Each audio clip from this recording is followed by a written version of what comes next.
Alright, welcome back, guys. Today I got a 2011, not that, Ford Powerstroke 6.7 liter.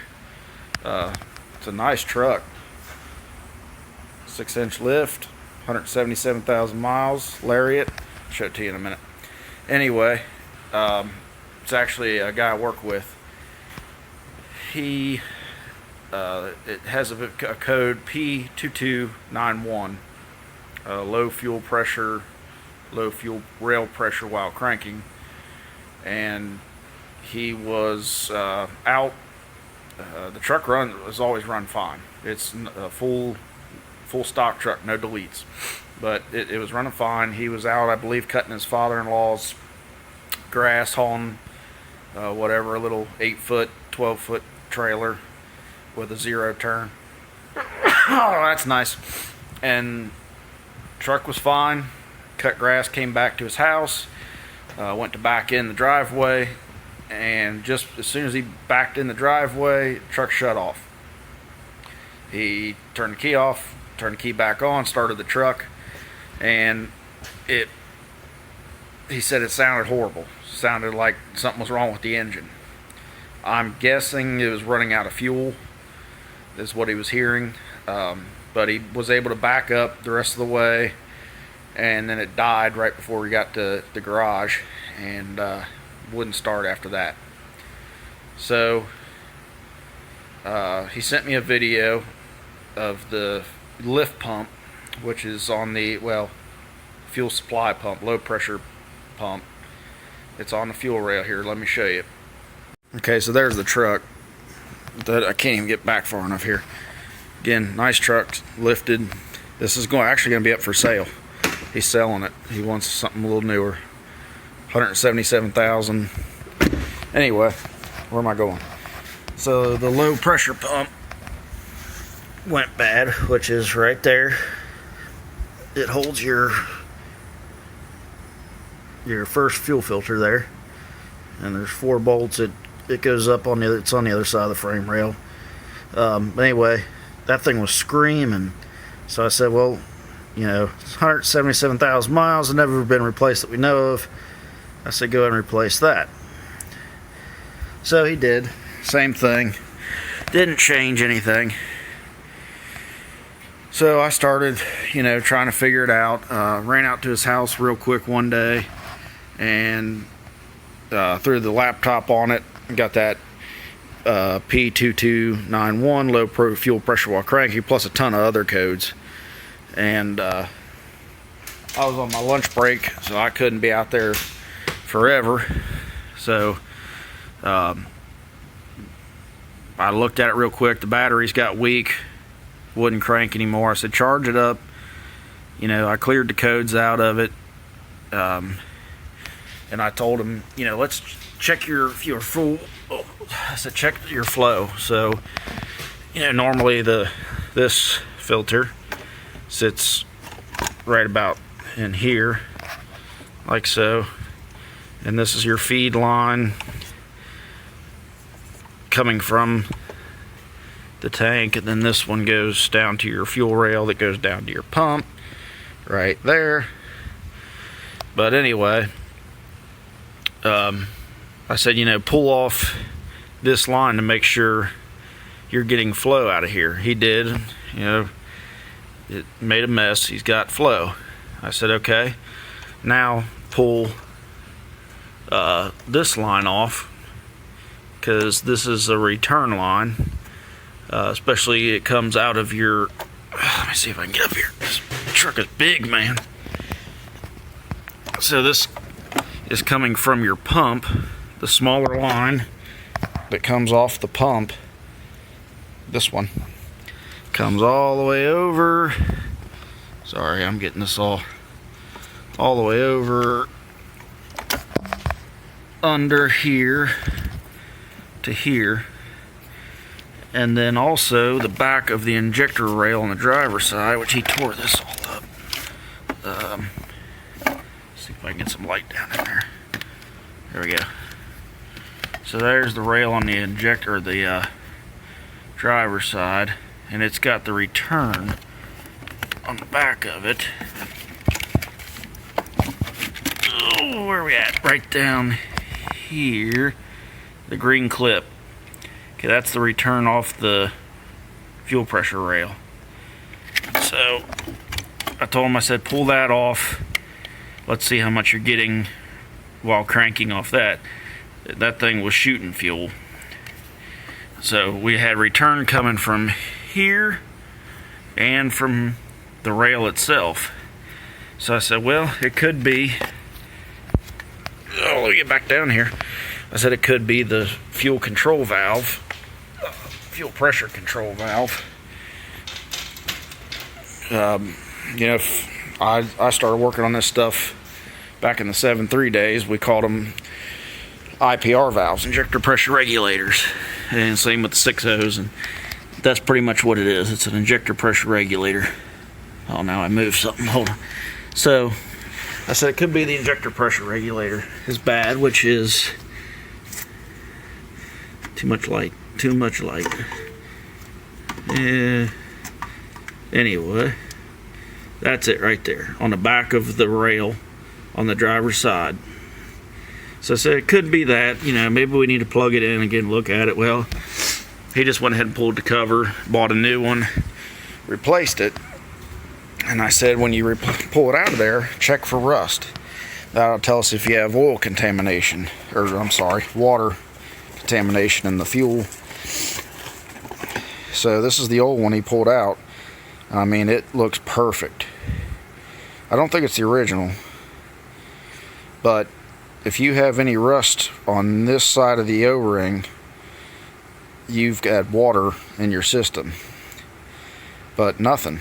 I mean, I looked down in these ports with the light, no metal, no nothing. So he went ahead and put that in. Still didn't work. Still getting a crank no start. So we got it here today by Wrecker, and plugged the computer in. We're building like 200 pounds is what the computer's showing. It's of course demanding 5,000. Takes 5,000 psi to start these. It's not getting there, and you can just hear the fuel being returned to the tank even with key on, engine off. I mean, it's just dumping fuel back in there. Let me check this turbo real quick. Yeah, it's good. Okay, sorry, that little moment there. Looks pretty good, except I don't know where I left that light now. Looks good. Anyhow, so I looked at it today for a little bit and decided I'm worried about the fuel control valve, which is right here on top of the CP4 pump. This is the famous CP4 pump right here. Right there, you got two heads on it. Oh, look at that mouse nest. Some kind of nest. Find that a lot on these 6.7s. That same material. Is it from the under? I don't know where that comes from. But anyway, so I need to pull this fuel control valve, or fuel control valve. These sensors on the 6.7, they call them so many different things. I've seen this called the fuel return valve. A lot of things. But anyway, if you have a CP4 failure, you're going to, if you pull this valve out, you're going to see metal down below it. So we're going to pull that out and take a look. I didn't show pulling the intakes. You got to pull the upper and lower intake. There's a exhaust, well, it's part of the EGR pipe that comes from the EGR cooler up here. Got a, oh, look at that, coolant leak. Fix that too. We got a charge air pipe that comes up to the upper intake. Here, let me walk over here and show you. So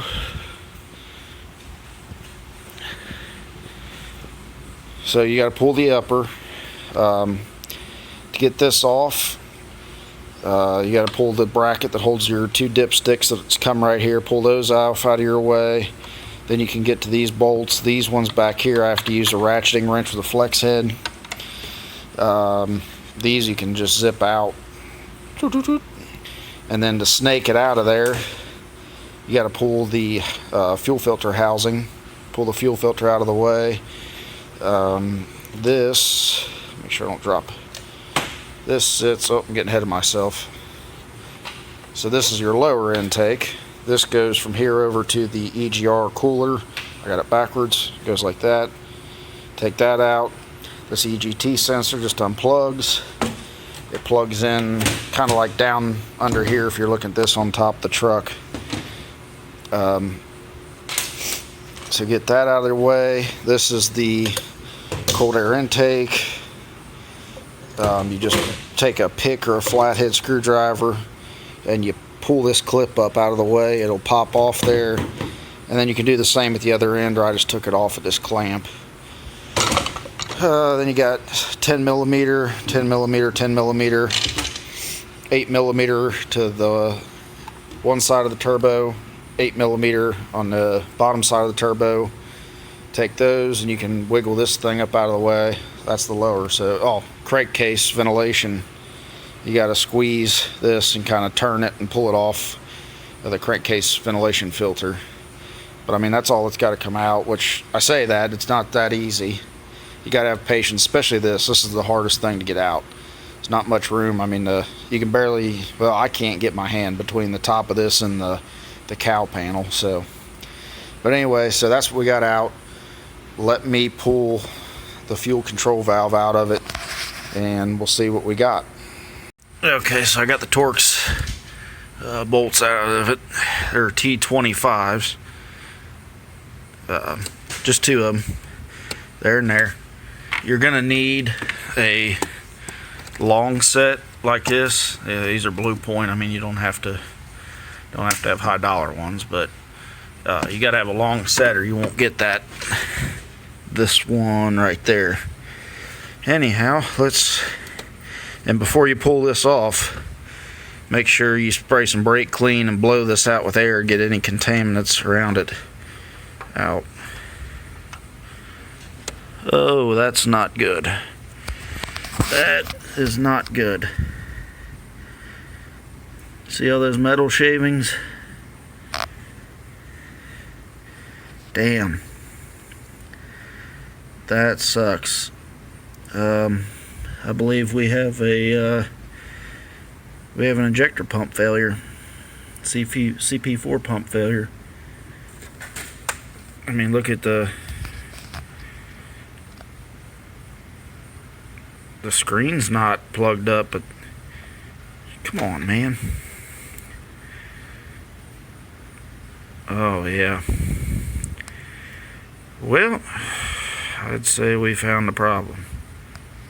Damn, man. So if you're wondering how to figure out if you have a CP4 pump failure, you pull the flow control valve out, and if you got a whole bunch of metal in there like that, you pretty much need to replace the whole fuel system. Damn. That's a bummer. Why won't this damn thing focus? Oh well. You guys get the idea. But anyhow, I guess we know why we're not building high pressure. It's shot. So I guess I gotta give him that news. Okay, so this one didn't turn out at all the way I was hoping. I was hoping it would be a sensor or something, considering, I mean, the truck ran fine. He said it didn't have a hiccup in it, and then all at once it he wasn't even under load. He was idling back in the trailer into the driveway when it gave out. So I've never seen one do that, just at an idle, just flat shut off like that. But I guess, a failure can happen whenever. Anyway, in the last video you guys saw, I had a 2011 6.7 at the house with, I don't remember how much I showed, but it's got a valve train issue. Never seen one before in a 6.7. I said I was going to make a video the next day. That didn't happen because I had to start digging into this thing a piece at a time because it was a dealership's truck, and you know, they don't want to spend a dime more than they have to until they find a problem that'll make it run. But it turned out to be a big diagnosis. A lot of parts torn off of it. So probably not tonight, but I'll try to get a video of that truck, where we're at with it. Then we had to make the decision of what to buy, what not to buy, and get it. So anyway, please like, comment, subscribe, so I know if you guys like these videos. Hopefully this will help somebody. It's not good news, but you'll know what to pull and look for. And anyway, I'll talk to you guys later. Thanks for watching.